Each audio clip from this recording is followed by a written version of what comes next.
I've been looking for a way to store more of my small power tools in the garage rather than in my basement, so I designed and built this unique storage cabinet.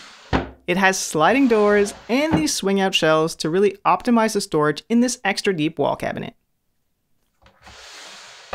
Now there's a bit of a story behind why I designed the cabinet the way I did. I won't get into that now, but if you're interested in knowing why I made it this way, I'll talk about it at the end of the video.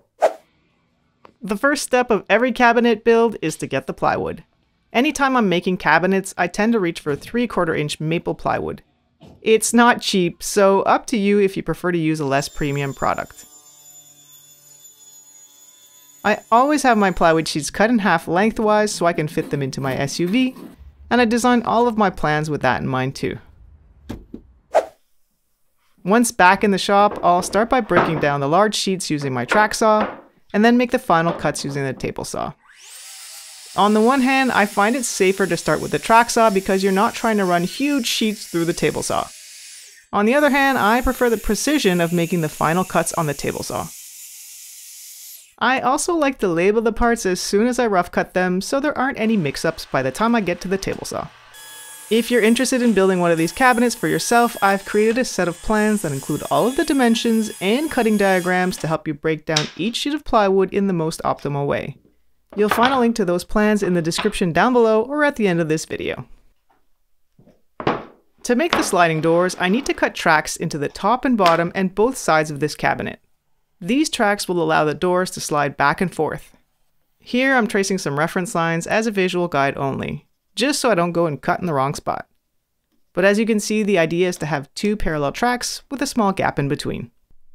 The easiest way to cut the grooves for the tracks will be to use my router table, but it could be done with a handheld router too.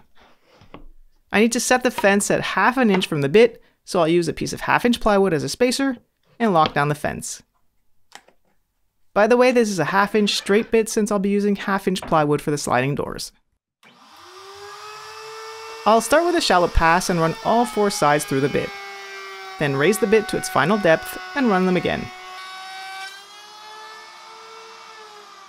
I'll cut all 4 grooves without touching the fence, and this is to make sure that they all line up perfectly once the cabinet is assembled.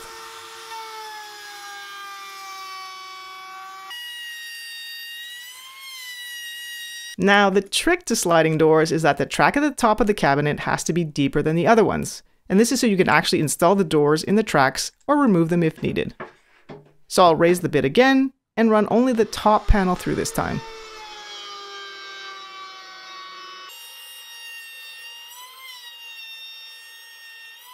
Once I've got my 4 tracks, I can now move the fence back to cut the tracks for the second door.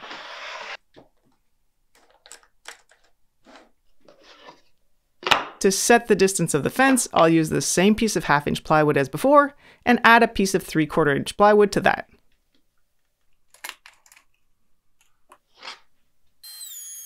I find it helps to use a scrap piece of plywood as a trailer piece to help prevent blowout. Just make sure the router comes to a full stop before pulling away. A final raise of the bit to deepen the top track.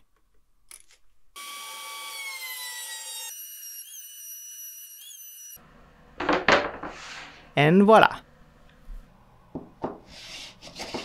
I'll use this piece of 1/2 inch plywood to check that the doors will slide smoothly. They're a bit rough and catch a little, so I'll wrap a piece of wood with some sandpaper to smooth everything out.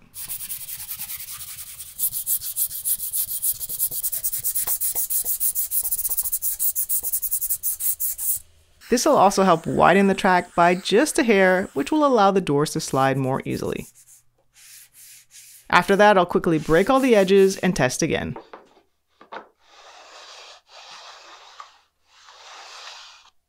That's better. Nice and smooth. The next step is totally optional, but I like to edge band all the front-facing plywood edges for a more polished look. Edge banding is actually quite simple to do using the iron-on type. Just set the iron to the hottest setting and move slowly across the surface, keeping the iron flat. You'll feel it start to stick as the glue melts.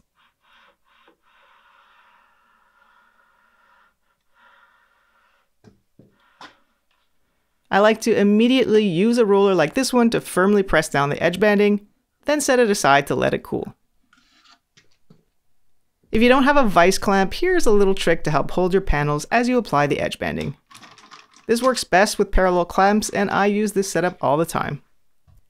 After the panels have cooled, I'll use this little tool to trim the edges.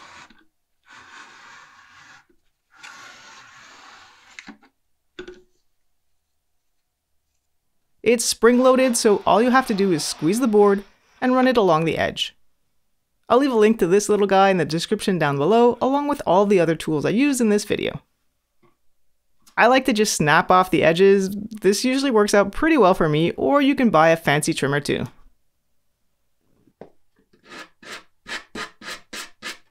Then just sand all the edges until smooth.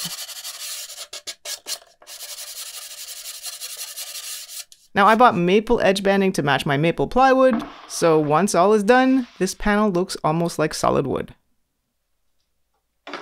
Before assembly, it's a good time to add some shelf pin holes so I can drop in some adjustable shelves later. I like to use this jig that makes it simple to position the holes accurately and space them out evenly. It comes with a pin that allows you to move the jig along while keeping the spacing consistent.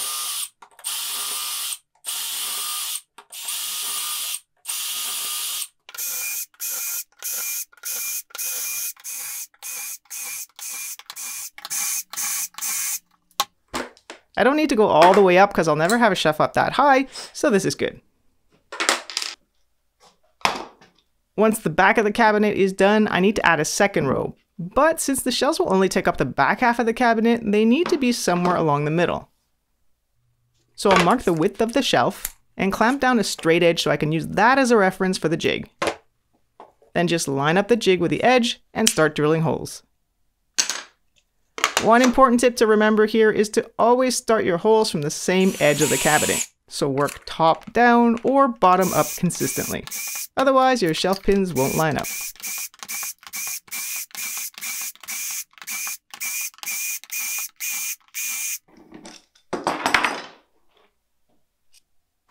Just for demonstration, I'll grab some shelf pins that I have. You can use any type that you like either of these ones.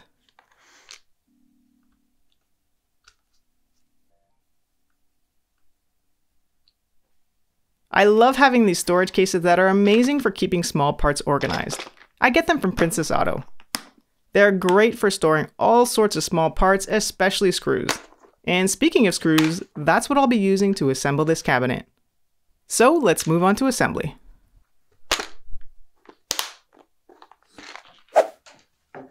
Now, personally, I don't mind using screws because 1, this is a shop cabinet, and 2, the cabinet will be nestled between 2 walls and the sides won't be visible. That being said, you could use pocket screws or other types of joinery if you prefer.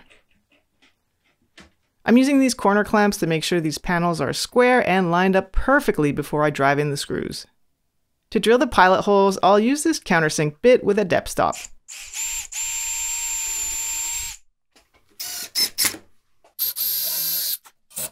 I get a lot of questions about this drill bit, so I'll leave a link to it down below.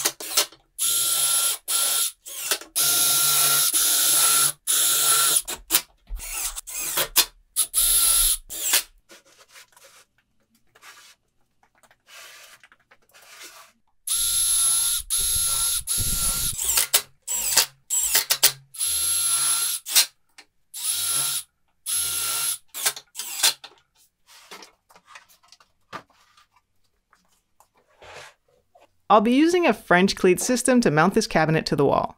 Now, making a French cleat is quite simple. First, find the center of your piece of plywood and make a mark. Then use a combination square to trace a 45-degree line through the center of that line. I can then tilt my table saw all the way over to 45 degrees and just visually line up the marking with the blade and lock down the fence.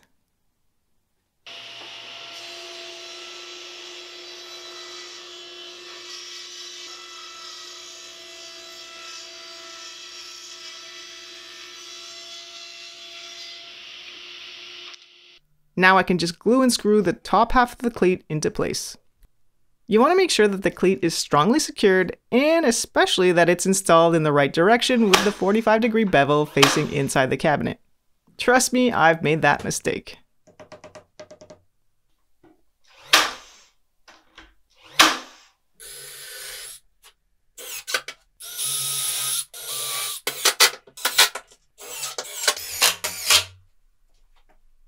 Okay, all that's missing now is the center divider, so I'll slide that in. Now, in case you're thinking it, yes, this thing is huge.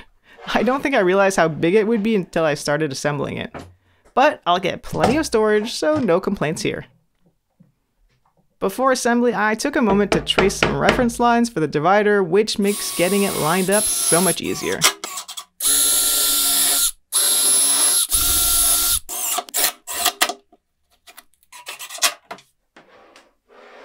And with that, I've got a cabinet frame.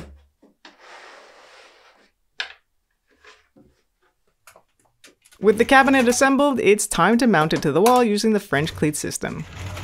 This is the other half of that board I ripped on a 45-degree angle earlier. I like to trim off just a little bit of the French cleat to allow for a little play and make it easier to hang the cabinet. I've traced a level line where I want the cleat to go, and I'll start by anchoring the middle screw. I can then adjust either side to make sure it's level before driving in the second screw. Now these are hollow cinder block walls, so I'm using a hammer drill and a masonry bit to drill the holes. If you have drywall, make sure to locate the studs and drive your screws into those. To secure the cleat, I'll use Tapcon screws. After driving the first one, I'll check that I'm level and drill a second hole, then drive the screw. You want to make sure you clean out the holes so the screws will go in smoothly.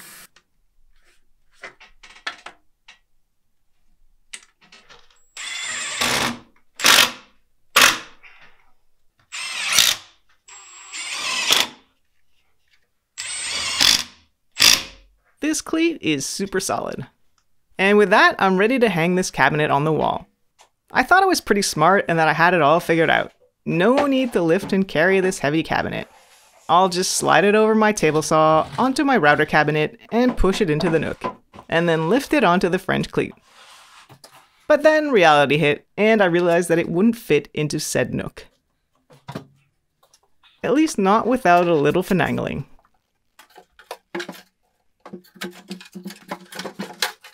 At this point, I was tired from a long day, so rather than attempt this by myself, I called in a favor and got some help to lift the cabinet onto the French cleat.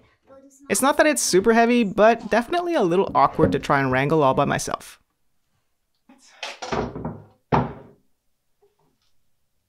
Whew. Perfect.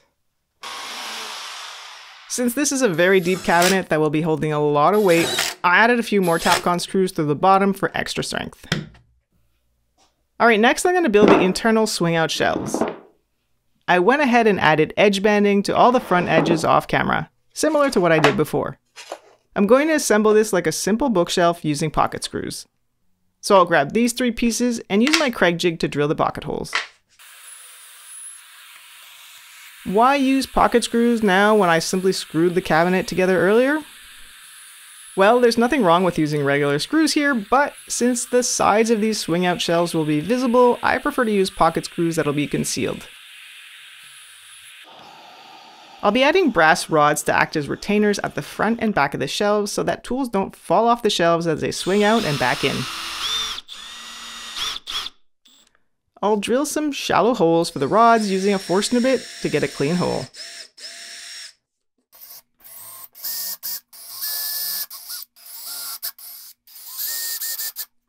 The rods themselves can easily be cut using a hacksaw. Now, of course, brass is a bit of a luxury for a shop cabinet, but the truth is that I had originally planned on aluminum rods, but they were out at the store, so I went with brass.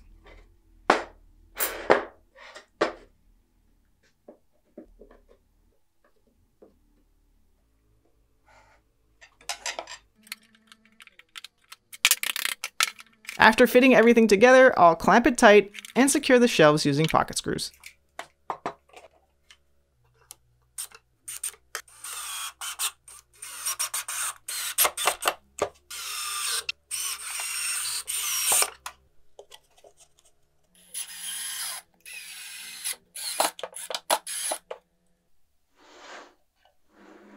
To install these onto the cabinet, I'm going to add this additional panel that'll be connected to the shelves with these hinges, and then secure the panel to the cabinet so it can swing out like this.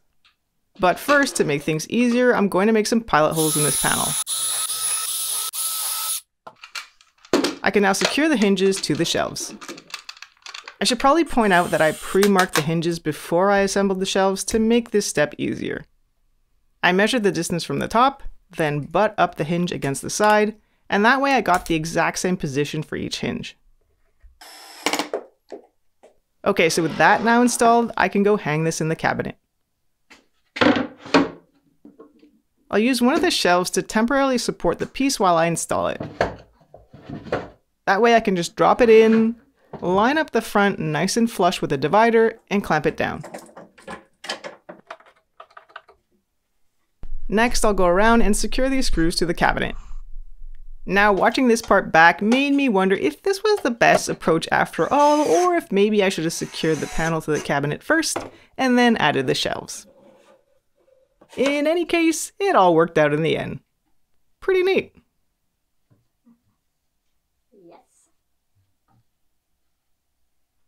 The opposite side gets installed pretty much the same. I was a little nervous here, but I can breathe a sigh of relief when I see that it does clear the garage door tracks.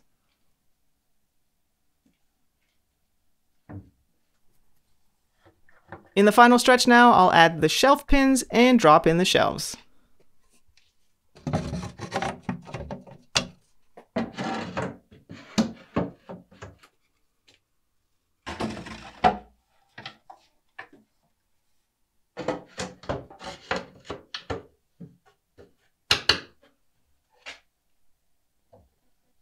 Alright, next I'll cut the sliding doors to complete this cabinet.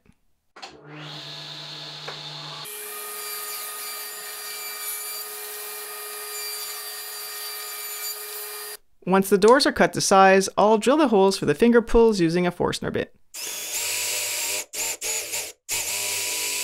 You may have noticed that I have a bit of a theme around the shop, so I went ahead and painted the finger pulls red to keep on brand. I'll install 2 finger pulls on each door so that they can open and close in either direction. To pop in the doors, start by just pushing them all the way up into the track, then swing in the door and drop it into the lower track. For the doors, I decided to use 1/2 inch plywood. Why not 3/4 inch or 1/4 inch, you may wonder? Well, 3/4 inch seemed heavy to be sliding back and forth with a single finger. 1/4 inch plywood, on the other hand, is just too thin and will likely want to cup and bow in an upright position. So ultimately, 1/2 inch just seemed like a happy medium. Now, if you feel like your doors are catching or not sliding smoothly, you can just give all of the edges a bit of a sanding, and that should fix everything. Wow, I'm super excited and I can't wait to fill this thing up. You may think I'm a seasoned woodworker, which, by the way, I'm not, but I still get excited and feel super proud when I finish a build, even if it's just the shop cabinet. Now that being said, there were a few challenges with this build, so let's talk about that for a minute. Now this cabinet is definitely not what I had originally designed. Due to some unforeseen challenges, I had to modify my vision for this cabinet. So number one, I wanted a cabinet that would maximize storage options in this space. So I wanted to make it as deep and as wide as possible, all while sitting above my router table. Because the cabinet would be so deep, I thought a cool solution would be to have these swing out shelves, so it would almost be like a double depth cabinet. But then I realized that wouldn't work because the garage door tracks were in the way. So instead of regular swing out doors, I went with sliding doors. And instead of full height swing out shelves, I made them shorter so they'd clear the tracks. And lastly, I hung the cabinet a little lower than I had originally planned to, so I could easily access the upper shelves. Now, had I been able to install regular swing out doors, the inside shelves would have been able to swing out a full 180 degrees. But because of the sliding doors, they're somewhat limited. But you know what? In the end, it all worked out and I love the result. There's so much storage without everything getting lost in the deep cabinet. And I can visually see where everything is. If you're interested in grabbing the plans, check out the link right here on the screen or down in the description box below. Until next time, thanks for watching. See you soon.